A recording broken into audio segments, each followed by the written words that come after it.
D'être là, on connaît des militants de longue date. Alors là, on va aborder un sujet, on est dans le dur.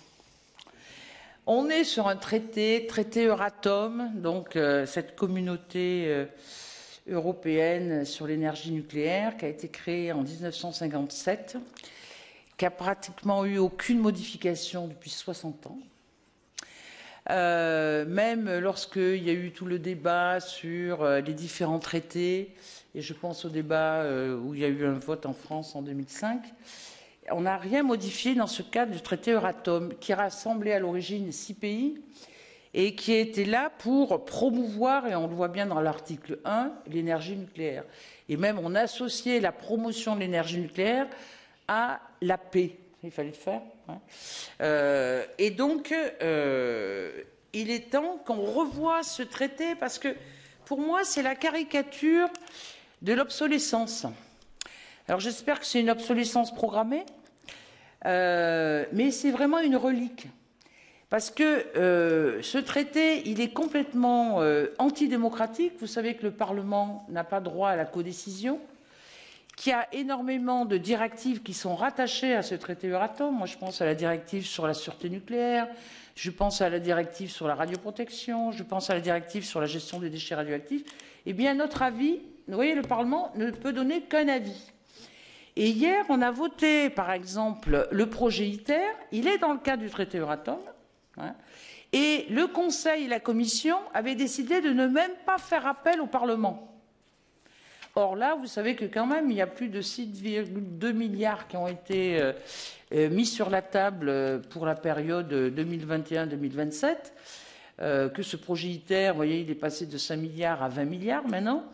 Eh bien, il n'y avait même pas, on ne demandait même pas l'avis du Parlement. Il a fallu que ce soit un député qui demande un rapport d'initiative, vous voyez, sur ITER, pour qu'au moins on discute, vous voyez, de l'avenir d'ITER. Donc ça vous montre qu'on est vraiment, par rapport à ce traité Euratom, complètement dans une phase de non-droit.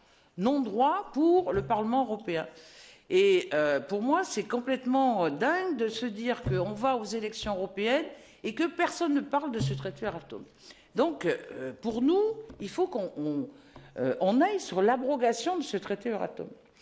Mais pour aller dans le cas de l'abrogation de ce traité Euratom, on a demandé à une experte qui est Dorte Fouquet, qui est avocate et experte en droit de l'Union européenne et sur ces questions d'ailleurs de nucléaire, de nous faire un point un peu sur ce traité Euratom pour voir quelles sont les choses qu'on peut enlever. Et vous verrez qu'il y a énormément de choses qu'on peut enlever, hein, notamment l'article 1, là, qui est sur la promotion de l'énergie nucléaire.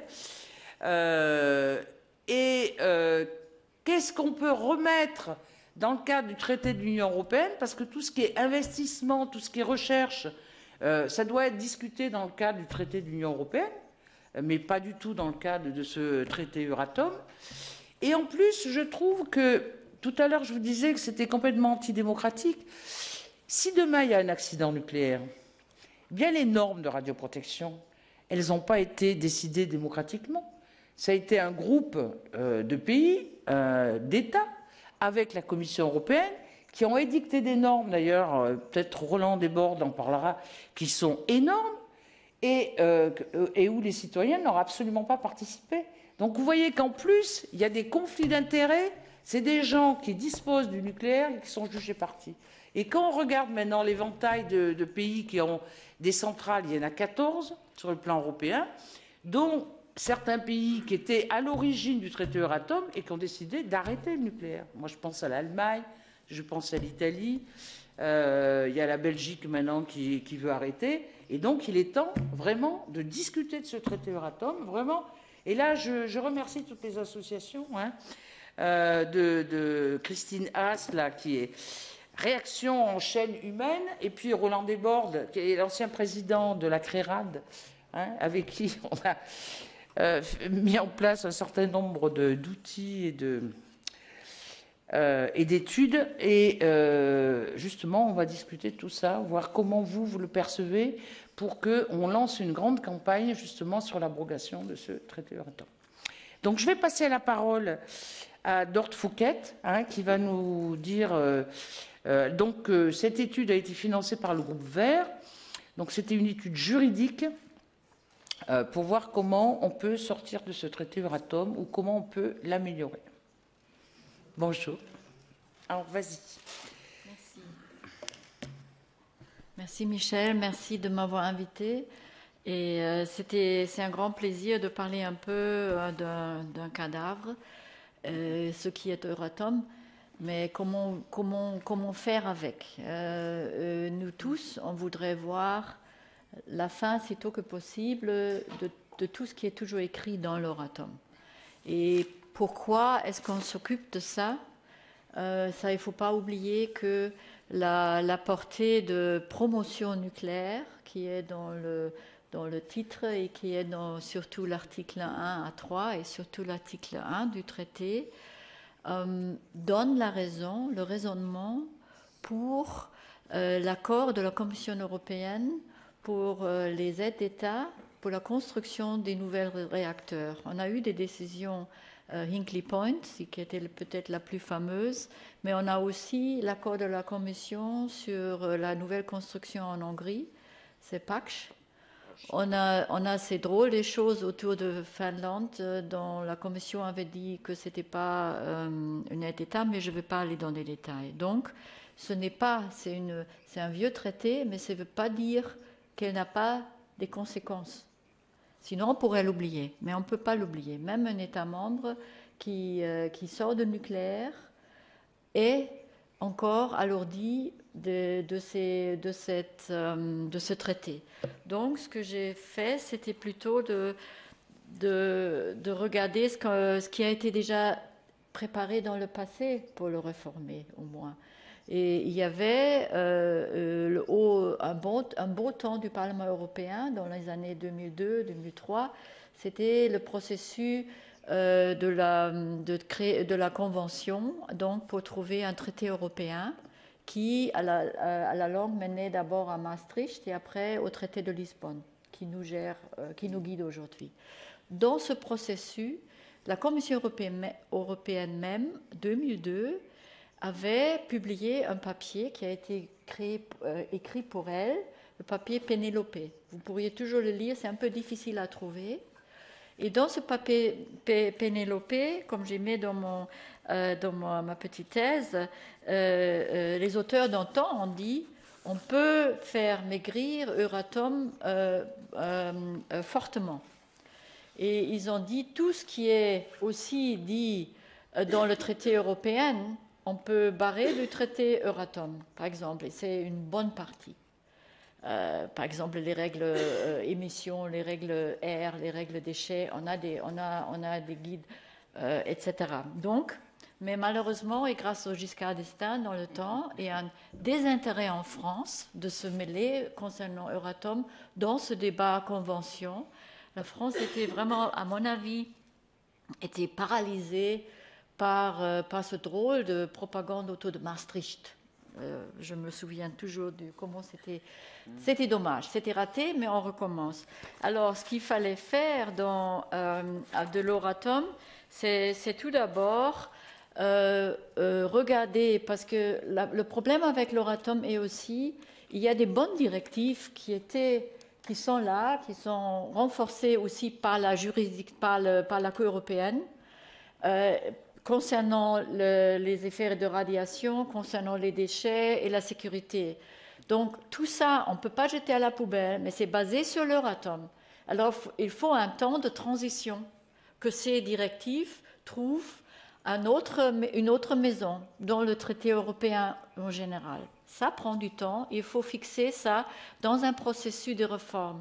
Pourquoi un processus de réforme? Pour moi, pratiquement, n'importe ce que vous faites avec Euratom, si votre objectif est de le mettre à la poubelle, ça peut passer seulement, selon les règles européennes, par un processus de convention. Et à la fin, il faut l'unanimité des États membres. Voilà. Et moi, je pense, si on commence avec on met tous à la poubelle comme objectif, on a déjà perdu. Mais si on dit on réforme, on reprend ce que la Commission, même dans le passé, a dit, Pénélope, ou à faire dire. Et on regarde article par article et directive par directive. Mais on met 3 trames très importantes. On change le titre. À mon avis, il fallait dire renommer ce traité européen sur la protection contre les radiations, sur la non-prolifération nucléaire et sur la responsabilité civile. Ensuite, chaque promotion, surtout article 1, qui dit que c'est le devoir et l'objectif de Euratom de créer l'éducation et le développement des industries nucléaires fortes et ainsi pour aider à, comme vous vous souvenez, augmenter la qualité de vie en Europe.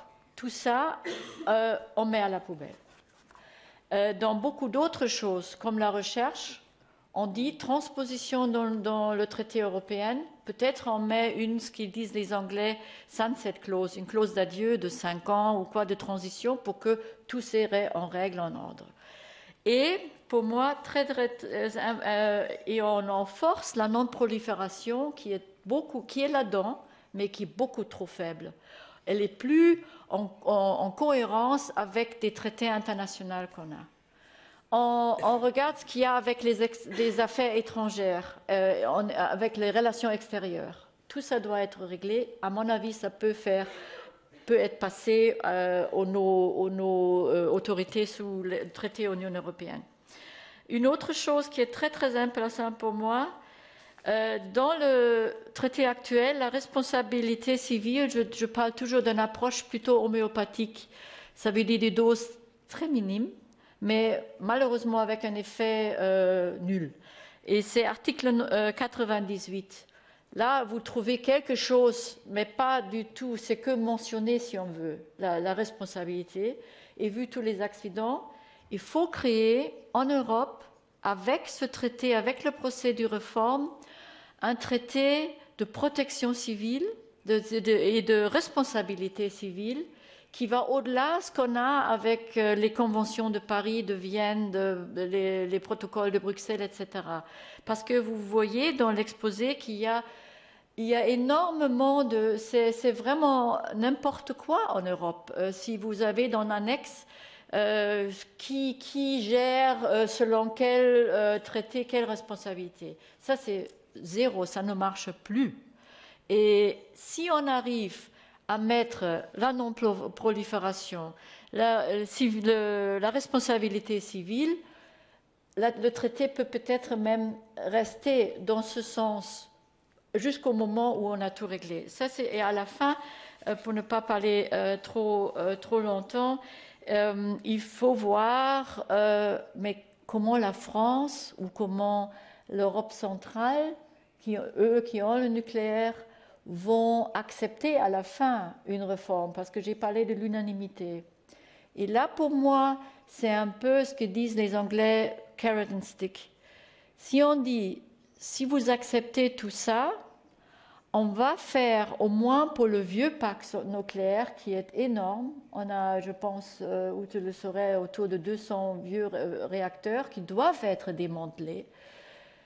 Et on fait comme le Parlement maintenant discute avec la Commission dans le charbon, ce qu'appelle la transition juste, just transition. On ferait la même chose. On offre pour les vieilles carcasses, on offre la possibilité d'avoir des fonds structurels pour sortir ces vieux parcs. Et à mon avis, pragmatiquement, s'il y a un pays qui veut, après tout ça, encore trouver des finances et qui ne serait pas assuré par le traité pour un nouveau réacteur, on va se battre sur place et à mon avis, ils ne vont jamais avoir le financement. Alors pragmatiquement, c'est avec ça que des États membres qui ont mis dans leur traité de coalition, comme l'Allemagne, la première fois dans son histoire, a dans son traité actuel entre les sociodémocrates et les chrétiens qu'ils veulent initier une conférence de réforme de Euratom. Luxembourg l'a mis maintenant. L'Allemagne a un ministre qui est un peu OK, ou pas OK. Il faut pousser l'Allemagne. Et Luxembourg, l'Autriche, ils doivent pousser. Et les trois, ils doivent initier ce processus. directement en sachant il faut parler avec le président Macron, qu'à la fin, au moins, il y aurait un peu de fond. Désolée, trop long. Non, non, mais... Merci justement de préciser pourquoi on fait ça maintenant, parce qu'il y a une opportunité. L'opportunité, c'est, l'histoire du Brexit, mais vous avez vu que hier, le vote... Donc, tout est ouvert. Il y a cette coalition avec l'Allemagne et au niveau du Luxembourg où ils l'ont mis sur l'agenda, et l'Autriche. Donc, là, c'est sûr qu'il faut contourner des pays comme la France qui vont être obligés de... Et je vois mal comment, dans le cadre de ce débat, vous voyez, même le débat national français, il faut qu'on en discute aussi, de ce traité Euratom. Je vais passer la parole à Roland Desbordes. Merci. Oui, la CRIRAD, ça fait longtemps qu'on dénonce, et avec Michel Rivasi, on a eu l'occasion de traiter beaucoup de dossiers qui émanaient d'Euratom. On en a vu tous les côtés néfastes. Alors, je ne vais pas tous les développer parce que ce serait très long. Il y a eu de grands combats qu'on a essayé de mener. Malheureusement, on s'est rendu compte que l'idée était pipée. C'est pas démocratique, on l'a dit, c'est obsolète. Et là, effectivement, on pourra discuter peut-être sur la stratégie. Mais aujourd'hui, il y a une opportunité, comme tu disais, Michel, de remettre en cause Euratom. Il y a une conjoncture des planètes favorable, je dirais.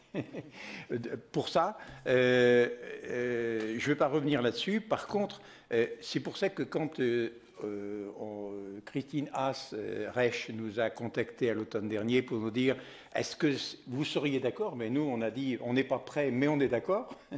On y va avec vous. » Et il y a, ça a déjà bougé un petit peu de l'autre côté de nos frontières. Donc, c'est le moment, je pense, pour le faire. Alors, je voudrais juste rappeler pour nous, CRIRAD Euratom, c'est un chancre, comme tu as dit, c'est en dehors de l'Europe et c'est dans l'Europe, et c'est toute l'ambiguïté de tout. C'est pour ça que pour nous, on est pour l'abolition. Pour nous, il y a l'article 1 qui dit clairement promotion du nucléaire, clairement, et tous les autres articles ne sont que pour appuyer cet article 1, pour le mettre en musique au niveau de la recherche des déchets, de la responsabilité civile. Tout ça est hors, pour moi, et il est hors de question de pouvoir confier ces missions-là qui sont importantes, que ce soit aussi bien le nucléaire militaire, comme tu l'as dit, que ce soit la responsabilité civile. Comment se fait-il que cette industrie ne soit pas obligée d'avoir une assurance, comme nous avons tous, nous? On parle de responsabilité civile, ça me fait rigoler quand on voit ce qu'il y a dans l'assiette. Dans ce qu'un exploitant ne sera amené à mettre sur la table en cas d'accident nucléaire pour essayer de réparer les dégâts, protéger les populations, etc.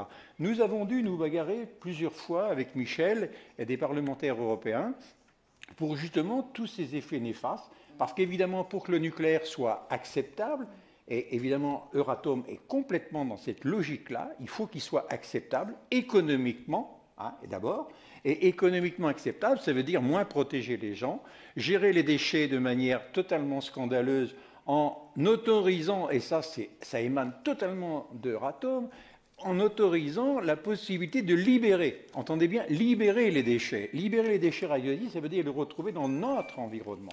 Et ça, c'était dès 1996. Ça revient avec d'autres directives, etc. En cas d'accident nucléaire, c'est fixer des limites sur les aliments très élevés pour ne pas retirer trop de produits de la consommation, ne pas être obligé d'indemniser, mais du coup, on va manger du becquerel en quantité très importante. Et là, on voit que, bien qu'étant 33 ans après Tchernobyl, l'Europe a adopté un règlement, donc qui va s'appliquer à tout le monde, même les pays qui ne sont pas nucléarisés, pour manger des becquerels à des niveaux très élevés, bien supérieurs à ce qu'on a mangé il y a 33 ans avec Tchernobyl. Et ça, c'est légal, ce sera appliqué complètement. Donc, nous, on a essayé, et là, on a vu que l'idée était pipée. On a même fait des recours auprès de la Cour de justice européenne. On a fait tout ce qu'on a pu jusqu'à présent. Pour nous, il est hors de question de continuer avec un traité comme ça, qui a été élaboré, il ne faut pas l'oublier, dans la suite de Atom for Peace, dans une illusion hein, complètement aujourd'hui, quand on relit ces textes de l'époque, parce qu'il faut les relire, ce qui s'est sorti en 1957, Atom for Peace. Euratom n'est que le fils de Atom for Peace. Eh bien, ça fait rigoler, désolé, quand vous voyez tout ce qui est là-dedans. Donc, c'est clair que pour nous, question de stratégie, pour nous, il faut abolir Euratom. Il faudra que tout ce qui concerne le nucléaire rentre dans le droit commun de l'Europe. Pour nous, c'est ça l'important. Très bien, je vais passer la parole à Christine Haas, militante de Réaction. Alors, Réaction en chaîne humaine. Voilà. Alors bonjour et merci pour l'organisation de cette conférence de presse qui va nous, j'espère, donner un pouce. Alors, Réaction en chaîne humaine, nous avons contacté mois de juillet 2018, Global 2000 et Atomstop en Autriche qui ont déjà travaillé longtemps sur Euratom. Et en avril 2017, c'est une conférence internationale contre le nucléaire qui a validé une résolution. Ils ont travaillé quelques mois sur une résolution pour la abolition ou pour la résiliation du Euratom. Alors, on a discuté, parce que nous, on s'est dit, c'est le moment historique avec le Brexit et avec les élections européennes, de faire quelque chose. En plus, pour nous, Euratom, c'est vraiment un traité, la base de l'avenir ou de arrêter de sortir du nucléaire. Parce que sans les subventions, sans les crédits de Euratom, nous sommes convaincus que le nucléaire n'a pas de l'avenir. Dans le même temps, comme vous avez tous dit, je ne veux pas tous reprendre, mais c'est un obstacle énorme pour le développement des énergies renouvelables. Et les gens ont changé quand même de 1957. En 2000, le Conseil européen, quand je suis bien informée, ils ont demandé la résiliation après 50 ans. Alors pour 2007, du Euratom, c'était refusé par la Commission atomique. Ça montre déjà que ce n'est pas un traité démocratique.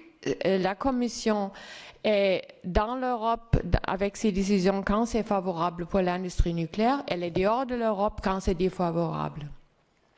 Alors, on a contacté aussi des ONG en Allemagne. En Luxembourg, on a contacté directement le gouvernement parce que c'était déjà bien parti. On a contacté des ONG en Finlande, en Suède. Et on était tellement heureuse d'avoir partout des avis favorables.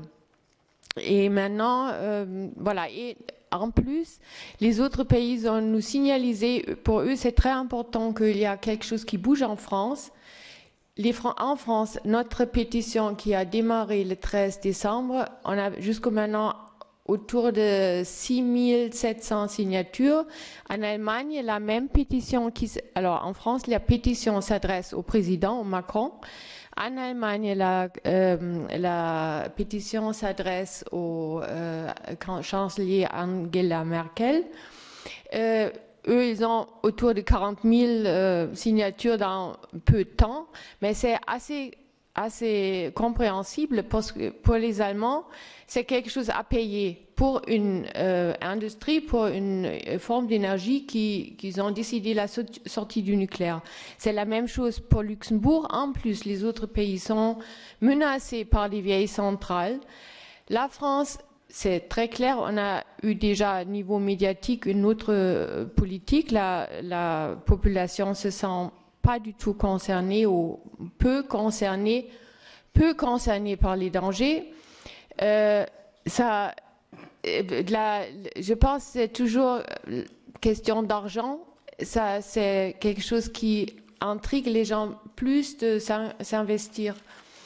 Heureusement, on fait maintenant le tour de France en guillemets. On a dans tous les semaines jusqu'au mois de mars, on a 2-3 réunions dans toute la France pour mobiliser, pour informer, pour discuter avec les gens. Et les retours sont intéressants.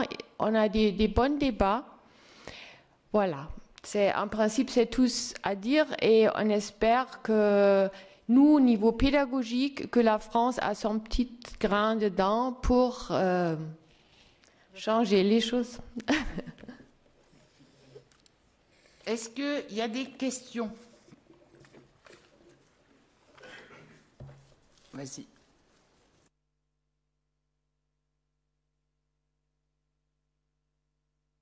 Bémol à ce que tu as dit, Christine. Moi, je crois que les Français se sentent quand même concernés par la sortie du nucléaire. Mais ils ont été biberonnés au nucléaire. Et comme ils ont été biberonnés au nucléaire, il y en a encore un certain nombre qui croient que l'électricité nucléaire est moins chère et qui pensent qu'il n'y a que dans d'autres pays qu'un accident peut arriver. Mais par contre, je ne peux pas du tout être d'accord avec ton optimisme. Ce n'est pas un tour de France d'une caravane nucléaire qui va changer les donnes pour Euratom. Ça n'a absolument rien à voir. Pour moi, Euratom est un déni de démocratie. À partir du moment où les parlementaires européens ont leur mot à dire sur des sujets d'importance, moi, en tant que président de Stop Fessenheim, je ne peux pas comprendre que les parlementaires européens n'aient pas leur mot à dire dans le domaine du nucléaire, alors que le nucléaire est justement le domaine qui traverse toutes les frontières en cas d'accident. C'est vraiment le sujet qui est transfrontalier. Et on ne peut pas, on n'a pas le droit moral de continuer de laisser cette question nucléaire aux mains de quelques experts, de quelques spécialistes, de quelques personnes qui sont issues du corps des mines ou autres et qui ne pensent qu'à cela, promouvoir le nucléaire et continuer de le promouvoir. Ce n'est pas possible. Je rejoins Roland Desbordes. Il faut impérativement abroger ce traité. Tant qu'il existera, même si on y met des aménagements, eh bien, on sera dans l'erreur. Et il ne faut pas oublier non plus que s'il n'y avait pas les pays voisins, la France irait encore plus loin dans la promotion de cette industrie nucléaire. Heureusement qu'il y a le Luxembourg, heureusement qu'il y a l'Allemagne qui rappelle à tout bout de champ à nos dirigeants qu'il faut fermer Cattenom, qu'il faut fermer Fessenheim, qu'il faut fermer le budget, etc. Heureusement qu'il y a des pays voisins qui, eux, sont d'ailleurs sous les vents et craignent cette industrie nucléaire dont nous savons maintenant que l'accident grave est possible. Il a été possible dans un pays tel que le Japon. Il n'y a pas de raison qu'il ne soit pas possible en Europe. Est-ce qu'il y a... je suis tout à fait d'accord et j'ai deux messages à vous donner. C'est que, Christine a parlé de la pétition. Donc je vous encourage à mettre la pétition sur votre site. Vous l'avez ici aussi, la CRERAD a fait une pétition. Parce que ça, il faut que ça soit absolument distribué de partout. Et puis la deuxième chose, on est en période d'élection européenne. Donc, je vous demande, moi, d'interpeller tous les candidats en disant « Est-ce que vous acceptez que le nucléaire ait un statut à part dans le cas des traités ?» Et pourquoi ce traité, vous voulez être élu au Parlement européen et vous n'avez pas la codécision sur les affaires énergétiques concernant le nucléaire? Regardez, j'ai été rapporteur, moi, sur la gouvernance, sur l'Union de l'énergie. Donc, on a travaillé sur le réchauffement climatique avec les gaz à effet de serre, l'efficacité, les énergies renouvelables, mais le nucléaire est à part. Si on est dans le cadre de l'Union européenne avec le marché de l'énergie, avec les investissements, avec la recherche, etc., tout ce qui est dans le traité Euratom, ça doit aller dans le droit commun.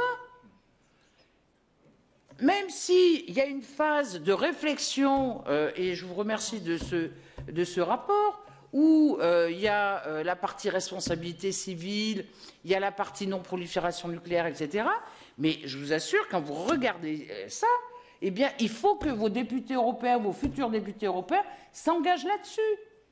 Enfin, regardez, quand il y a eu la discussion sur la Constitution européenne, sur le traité de Maastricht, en France, on n'a pas parlé du traité Euratom. Pourquoi, quand Giscard d'Estaing a voulu travailler sur cette convention, eh bien, ça a été exclu. Mais ça porte notre responsabilité à nous. Et là, vous avez un rôle.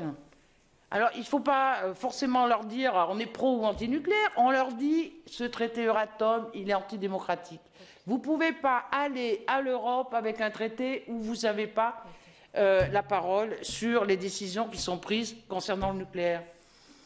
Donc, lancez ça là-dessus dans les débats et interpellez-les. C'est anormal qu'après, il n'y ait que des gens au niveau du groupe Vert qui posent cette problématique-là. Moi, je vous assure, je pousse au niveau des Verts pour que ça soit dans le programme et qu'on en discute. Et vous ne connaissez pas le traité Euratom? Eh bien, signez la pétition, vous allez le connaître. Oh. Et seulement pour ajouter, en Allemagne, c'est sur le site de Cattenom Non Merci, il y a une pétition en allemand. Et notre pétition, vous trouvez sur le site de la CRIRAD et sur le site de Réaction en chaîne humaine, c'est chaînehumaine.fr. D'autant plus que la pétition de l'affaire du siècle a obtenu 2 millions de signatures en France. Quand on a attaqué l'État français pour le fait qu'il ne va pas assez vite prendre des mesures sur le réchauffement climatique et que dans le cadre du nucléaire, on n'arrive pas à obtenir autant de signatures. Donc moi, je crois que le Français, si on lui donne les outils, il est prêt à dire on est en désaccord avec ça. Les gilets jaunes, eh ben, il faut leur dire regardez ça aussi. Il n'y a pas que l'histoire de la taxe sur le carburant, il y a aussi votre avenir en cas d'accident nucléaire demain. Chacun paye pour le nucléaire. Eh oui, parce que chacun paye, mais là, ils critiquent le manque de démocratie, ils sont pour les référendums d'initiative citoyenne, etc. Eh bien là, on n'a même pas de référendum, on ne peut même pas intervenir. Vous voyez que moi, je suis vraiment à chacun, j'essaie moi de le faire à mon niveau, faites-le à votre niveau aussi. Voilà. J'ai une question. Allez, dernière. Quels sont les moyens juridiques du Parlement européen pour sortir de ce traité Euratom et se réapproprier la responsabilité de cette question? Ça va seulement, comme j'avais dit avant, par ce processus de conférence de convention. Mais le Parlement européen peut demander d'ouverture de ce processus au Conseil et à la Commission. Peut-être que ça serait aussi une option de le faire encore, peut-être cette période, de lancer la demande. Oui. Mais ils ne peuvent pas moi, il y a des États membres qui m'ont demandé unilatéralement s'ils peuvent sortir du traité sans sortir. Mais c'est un autre chantier, on peut parler peut-être à un autre moment. Vas-y. 30 secondes. 30 secondes. Alors d'abord, vite, mes remerciements et mes encouragements aux 4 personnes qui sont présentes, mais je sais aussi qu'il y en a plein derrière. Au nom, bien sûr, du CSFR, la plus vieille association antinucléaire de France, mais je parle pour tout le monde et je parle certainement aussi pour le côté transfrontalier. Moi, j'ai une remarque, une question, et donc ça fait 30 secondes, ça fait court. Premièrement, nous sommes en plein mouvement des Gilets jaunes, et je me dis l'abrogation sous différentes formes de l'Euratom, puisqu'on parle de la fin du mois et de la fin du monde. Au niveau de la fin du mois, je pense qu'une orientation vers l'efficacité, les économies et les énergies renouvelables améliorera aussi la fin du mois. Et sortir du nucléaire, nous le savons tous, peut-être évitera aussi d'aller vers la fin du monde. Donc d'abord, merci. Une petite remarque par rapport à un exemple qu'avait abordé Roland, responsabilité civile. De temps en temps, je fais des petites conférences sur la communication du lobby nucléaire. Bon, alors il y a différentes choses, mais je ne vais pas rentrer dans les détails. Et à la fin, j'ai toujours une diapo avec un chiffre. Et je dis, bon, on va faire un petit jeu, voilà. Et le chiffre est le suivant, 91 489 410,34. Et donc, bon, alors je dis toujours, bon, c'est pas le jackpot de l'euro-million, etc. Enfin bon, tout ça. Eh ben, c'était l'indemnité dont était assuré l'exploitant EDF jusqu'au 31 décembre 2016. C'est-à-dire, tout le monde appréciera bien sûr les 34 centimes. Et heureusement qu'il y avait aussi quelque chose au niveau européen pour que ce chiffre complètement hors sol a été au moins ramené à 700 millions. Et maintenant, j'ai encore une question à Madame Fouquet. Nous nous sommes vus la dernière fois à Berlin au Bundestag, voilà, et vous aviez abordé, et j'aimerais que vous précisiez juste un tout petit peu l'histoire du Brexit, c'est-à-dire que c'est une porte d'entrée possible, et je voudrais bien comprendre comment. Oui, brièvement, parce que on ne sait pas, comme Michel a dit, ce qui va se passer. Ce soir, on saura peut-être plus. La question, sous Brexit ou sous le Brexit, la Grande-Bretagne avait dû aussi résilier son adhérence à Euratom. On ne peut pas rester membre d'un ou l'autre. Et prenons ça, il faut voir qu'est-ce qu'on fait avec la Grande-Bretagne au-delà, après. Quel statut est-ce qu'ils vont avoir? Est-ce qu'ils peuvent être adhérés comme la Suisse, etc. Mais tout ça nécessite déjà une revue de réforme sur Euratom. Mais comme ils doivent un peu ouvrir le cahier pour faire une coopération utile, parce que aussi il fallait décider, est-ce qu'on veut la Grande-Bretagne comme membre adhéré? Et s'ils sont en train de se gratter la tête là-dessus, ils peuvent se gratter la tête aussi de, au moins, prendre le balai et jeter beaucoup dehors. Voilà.